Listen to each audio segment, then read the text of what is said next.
اعوذ باللہ من الشیطان الرجیم، بسم اللہ الرحمن الرحیم۔ سورہ تکویر مکہ مکرمہ میں نازل ہوئی۔ اس میں 29 آیتیں اور ایک رکوع ہے۔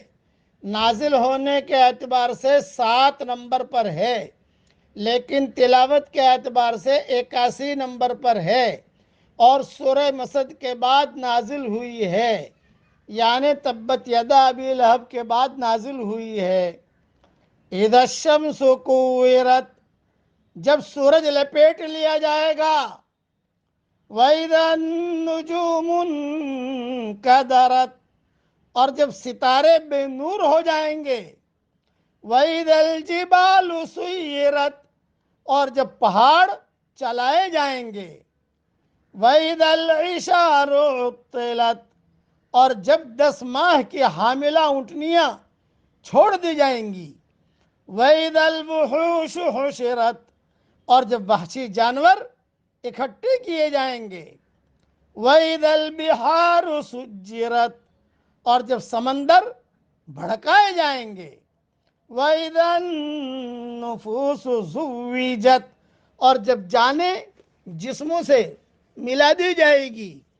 وَإِذَا الْمَوْءُودَةُ سُئِلَتْ، اور جب زندہ دفن کی گئی لڑکی سے پوچھا جائے گا۔ بِأَيِّ ذَنبٍ قُتِلَتْ، کہ کس گناہ کی وجہ سے وہ قتل کی گئی۔ وَإِذَا الصُّحُفُ نُشِرَتْ، اور جب نامہ اعمال کھول دیے جائیں گے۔ وَإِذَا السَّمَاءُ كُشِطَتْ، اور جب آسمان کی کھال اتار لی جائے گی۔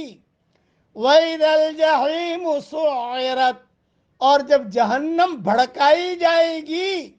وَإِذَا الْجَنَّةُ أُزْلِفَتْ، اور جب جنت نزدیک کر دی جائے گی۔ عَلِمَتْ نَفْسٌ مَّا أَحْضَرَتْ، تو اس دن ہر شخص جان لے گا جو کچھ لے کر آیا ہوگا۔ تھوڑی تشریح سن لیجیے۔ حضور اکرم صلی اللہ علیہ وسلم کا فرمان ہے کہ جس کو یہ بات پسند ہے کہ وہ قیامت کو اس طرح دیکھے جیسے آنکھ سے دیکھنا ہوتا ہے، تو اسے چاہیے کہ وہ اذا الشمس کورت، اور اذا السماء انفطرت، اور اذا السماء انشقت غور اور توجہ سے پڑھے۔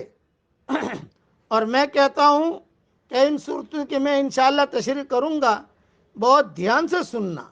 حدیث میں سننا کا بس پڑھنا اور سننا سے بھی ایک ہی ہوتا ہے، کوئی مسئلہ نہیں ہے۔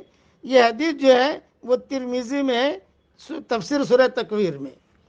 دوسری بات یہ کہ یہ بہت اہم اس کی تشریح ہے۔ قیامت کے وقوع کے مناظر اس میں بیان کیے گئے ہیں، یعنی سورج بے نور ہو جائے گا، جاتا رہے گا، اوندھا کر کے لپیٹ کر زمین پر پھینک دیا جائے گا۔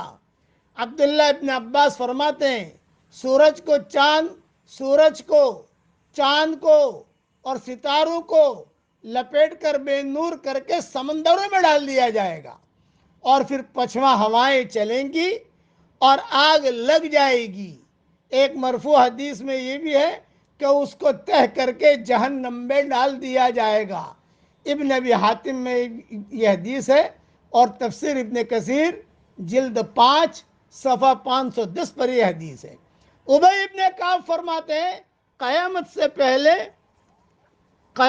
پہلے 6 نشانیاں ہوں گی۔ لوگ اپنے بازاروں میں ہوں گے کہ اچانک سورج کی روشنی جاتی رہے گی، اور پھر اچانک ستارے ٹوٹ ٹوٹ کر گرنے لگیں گے، دھڑ دھڑ۔ گھر میں کبھی روشنی چلے جاتی ہے تو ٹینشن ہوتا ہے نہیں ہوتا؟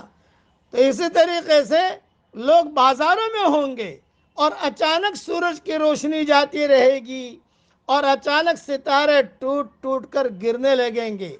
پھر اچانک پہاڑ زمین پر گر پڑیں گے، اور زمین زور زور سے جھٹکے لینے لگے گی اور بری طرح ہلنے لگے گی۔ بس پھر کیا؟ انسان کیا، جنات کیا، جانور کیا، اور جنگلی جانور سارے کے سارے سب آپس میں خلط ملط ہو جائیں گے۔ جنات انسانوں سے ٹکرائیں گے، انسان جناتوں سے ٹکرائیں گے، شیر جو ہے ہم سے ٹکرائے گا، ہم ہاتھی سے ٹکرائیں گے، سارے کے سارے آپس میں ٹکرائیں گے۔ جانور بھی جو انسانوں سے بھاگتے پھرتے تھے انسانوں کے پاس آ جائیں گے۔ لوگوں کو اس قدر بدحواسی اور گھبراہٹ ہوگی کہ بہتر سے بہتر مال، اونٹنیاں جو بیاہنے والی ہوں گی ان کی بھی خیر خبر نہ لیں گی۔ اس زمانے میں 10 مہینے کی اونٹنی کی قیمت ایسی ہوتی تھی جیسا آج کے ہمارے زمانے میں ہمارے زمانے میں BMW اتنی قیمتی ہوتی تھی، ان کی بھی خیر خبر نہ لیں گے۔ جنات کہیں گے ہم ذرا جاتے ہیں تحقیق کریں کہ کیا ہو رہا ہے، لیکن وہ آئیں گے تو دیکھیں گے کہ سمندر میں بھی آگ لگ رہی ہے۔ اس حال میں ایک دم زمین پھٹنے لگے گی اور آسمان بھی ٹوٹنے لگیں گے۔ ساتوں زمینوں اور ساتوں آسمان کا یہی حال ہوگا۔ ادھر سے ایک تند ہوا چلے گی جس سے تمام جاندار مر جائیں گے۔ ابن ابی حاتم میں یہ روایت ہے اور تفسیر ابن کثیر جلد 5 صفحہ 510 پر یہ روایت موجود ہے۔ اور ایک روایت میں یہ ہے کہ حضور صلی اللہ علیہ وسلم فرماتے ہیں سارے ستارے اور جن جن کی اللہ تعالیٰ کے سوا عبادت کی گئی ہے سب جہنم میں گرا دیے جائیں گے، صرف حضرت عیسیٰ اور حضرت مریم بچ رہیں گے۔ اگر یہ بھی اپنی عبادت سے خوش ہوتے تو یہ بھی جہنم میں داخل کر دیے جاتے۔ پہاڑ اپنی جگہ سے ٹل جائیں گے اور بے نام و نشان ہو جائیں گے، زمین صاف چٹیل اور ہموار میدان رہ جائے گی، اونٹنیاں بیکار چھوڑ دی جائے گی، نہ کوئی ان کی نگرانی کرے گا، نہ چرائے گا، نہ چگائے گا، نہ دودھ نکالے گا۔ یہ ساری کی ساری علامتیں قیامت کی ہیں۔ قیامت کا دن آنے والا ہے، اللہ کو منہ دکھانا ہے، اس لیے اس کی تیاری کیجئے۔ حضرت علی رضی اللہ تعالیٰ عنہ فرماتے تھے کہ یاد رکھنا اے ابن آدم، تو لکھوا رہا ہے، جو لپیٹ کر پھیلا کر تجھے دیا جائے گا، دیکھ لے کہ کیا لکھوا رہا ہے۔ آسمان گھسیٹ لیا جائے گا اور کھینچ لیا جائے گا اور سمیٹ لیا جائے گا اور برباد ہو جائے گا، جہنم بھڑکائی جائے گی، اللہ تعالیٰ کے غضب اور بنی آدم کے گناہوں سے اس کی آگ تیز ہو جائے گی، جنت جنتیوں کے پاس آ جائے گی۔ جب یہ تمام کام ہو چکیں گے اس وقت ہر شخص جان لے گا کہ اس نے اپنی دنیا کی زندگی میں کیا کچھ اعمال کیے تھے، وہ سب عمل اس کے سامنے موجود ہوں گے۔ اللہ تعالی ہم سب کو قیامت کی سختیوں سے اللہ ہم سب کی حفاظت فرمائے اور نیک اعمال کرنے کی اللہ ہم سب کو توفیق عطا فرمائے۔ آمین۔ وآخر دعوانا ان الحمد للہ رب العالمین۔